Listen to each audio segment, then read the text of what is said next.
అన్ని దానాలకల్లా అన్నదానం చాలా గొప్పది. Adilabad assembly Congress party incharge Kandi Srinivasa Reddy ఇప్పటికే అనేక సామాజిక సేవా కార్యక్రమాలతో ప్రజల ఆదరాభిమానాలు సంపాదించుకుని వారి హృదయాల్లో చెరగని ముద్ర వేసుకున్నారు. కేఎస్ఆర్ ఫౌండేషన్ ద్వారా ప్రజాసేవా భవన్లో 2 ఏళ్లుగా నిత్యాన్నదానం చేస్తూ అన్నదాతగా పేరు తెచ్చుకున్నారు. వందల మంది ఆకలి తీరుస్తూ గొప్ప మనసును చాటుకుంటున్నారు. 10 మందికి అన్నం పెట్టాలన్న ఆలోచన అందరికీ రాదు.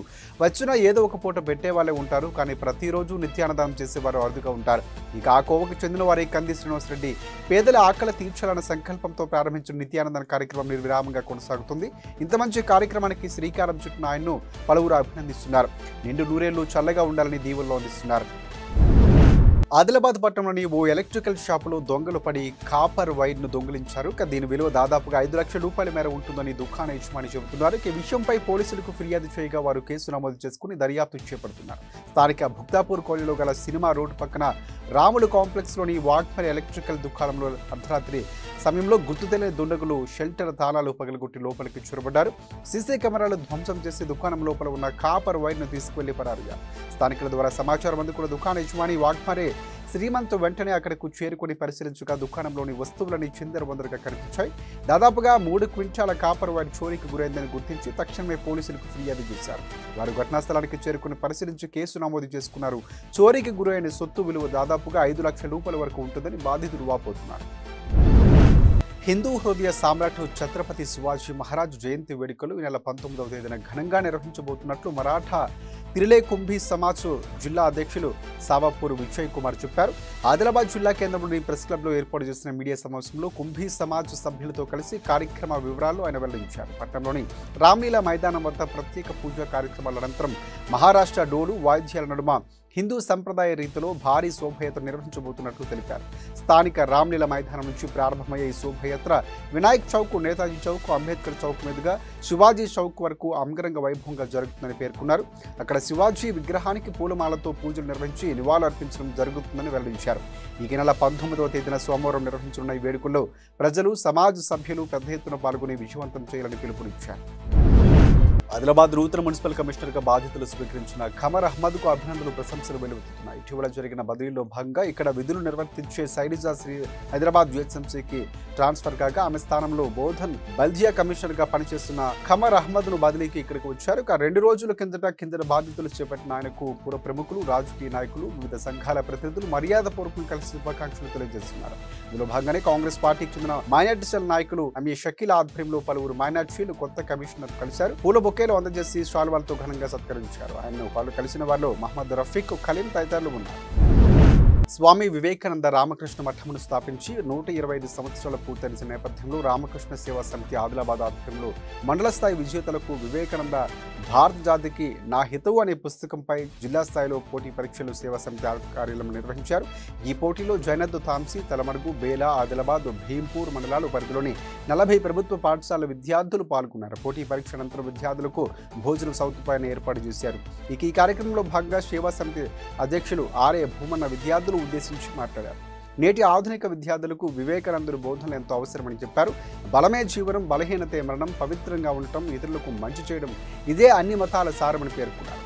ఈ పుస్తకం ద్వారా విద్యార్థుల్లో ఆత్మవిశ్వాసం, ఏకాగ్రత, శ్రద్ధ, త్యాగం, సేవాభావాలతో పాటు దేశభక్తి పెంపొందుతుందని కూడా తెలిపారు. విద్యార్థులు స్వామి వివేకానంద జీవితాన్ని ఆదర్శంగా తీసుకోవాలని సూచించారు. తర్వాత పోటీ పరీక్ష ప్రశ్నాపత్రాలు విడుదల చేశారు. విజేతలకు త్వరలోనే బహుమతుల ప్రధానోత్సవం ఉంటుందని చెప్పారు. ఈ కార్యక్రమంలో సేవా సమితి ప్రధాన కార్యదర్శి కోరెడ్డి లెనిన్, జాయింట్ సెక్రటరీ నెల్ల లస్మయ్య, సభ్యులు హనుమాన్లు, శ్రీధర్, పాఠశాల ఉపాధ్యాయులు కుడాల రవీందర్, నరసింహులు, కోడిమెల మధు, సంగీత, సంధ్య, లక్ష్మి తదితరులు పాల్గొన్నారు. మహాత్మా జ్యోతిరావు ఫులే దంపతులు రాసిన సమగ్ర సాహిత్యాన్ని బహుజన సాహితీవేత్తలు చదివి సామాజిక న్యాయం కోసం, సమాజ నిర్మాణం కోసం ఉద్యమించాలని అఖిల భారతీయ మాలీ మహాసంఘం రాష్ట్ర అధ్యక్షులు సుకుమార్ పేర్కొన్నారు. మహారాష్ట్రలోని అమరావతి జిల్లా వరూడు తాలూకా జరూర్లో జరిగిన 22వ సాహిత్య సమ్మేళనానికి ఆయన అధ్యక్షత వహించారు.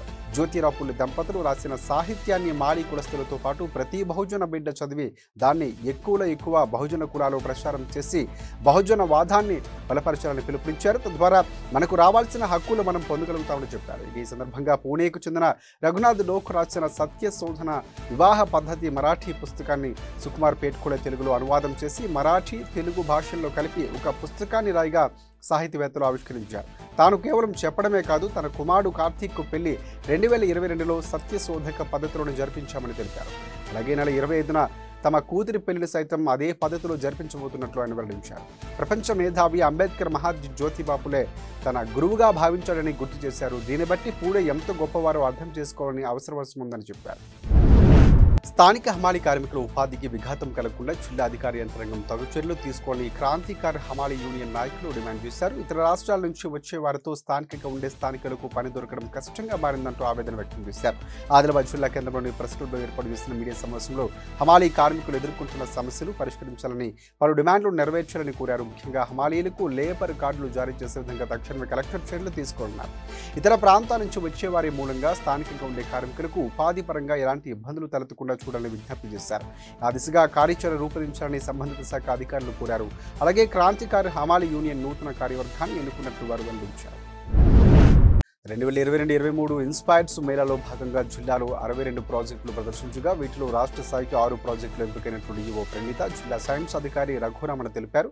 జైనద్ మండలంలోని అభ్యుదయ పాఠశాలకు చెందిన రాఘశ్రీ, గుడహత్నూర్ మండలం కేజీబీవి తోషంకు చెందిన చెల్లవారు తేజస్విని, బోధ్ మండలం జడ్పీ ఎస్ఎస్ కన్గుట్ట పాఠశాలకు చెందిన నల్ల రచన, ఆదిలాబాద్ రూరల్ మండలం భీంసర్కి చెందిన దీక్షిత, మావల జడ్పీ ఎస్ఎస్ కు చెందిన ఓం అస్మి, అలాగే ఆదిలాబాద్ పట్టణంలోని ఎంజీబీవి బీసీ రెసిడెన్షియల్ పాఠశాలకు చెందిన రణశ్వేల ప్రదర్శనలు ఎంపికైనట్లు పేర్కొన్నారు. ఒక మార్చిలో నిర్వహించే రాష్ట్ర స్థాయి మేళాలో వీరిని ప్రదర్శించబోతున్నట్లు చెప్పారు. అత్యుత్తమ ప్రతిభ కనపరిచిన విద్యార్థులకు వారు అభినందించారు.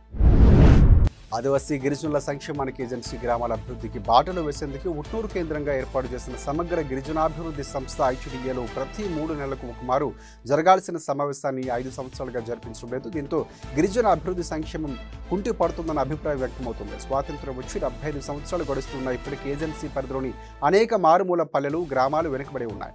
అభివృద్ధికి నోచుకోకుండా అరకొర వసతుల మధ్యనే ఈ ప్రాంత గిరిజనులు, ఆదివాసీలు కాలం వెళ్లదీస్తున్న పరిస్థితులు ఇప్పుడు కనబడుతున్నాయి. ఇక నేటికి పలు ఆదివాసీ గూడాల్లో తాగునీటికి ఇక్కట్లు తప్పడం లేదు. మిషన్ భగీరథ వంటి పథకం ఎన్ని ఉన్నప్పటికీ తండాల్లో నీటి కోస ఎదుర్కొంటున్నారు. ఏజెన్సీ మండలాలైన నార్నూర్, గాదిగూడ, ఉట్నూరు, సిరికొండ, ఇంద్రవెల్లి, బజార్, హత్నూరు మండలాల్లో ఇప్పటికీ తాగునీటి కోసం తట్లాల తప్పడం లేదు.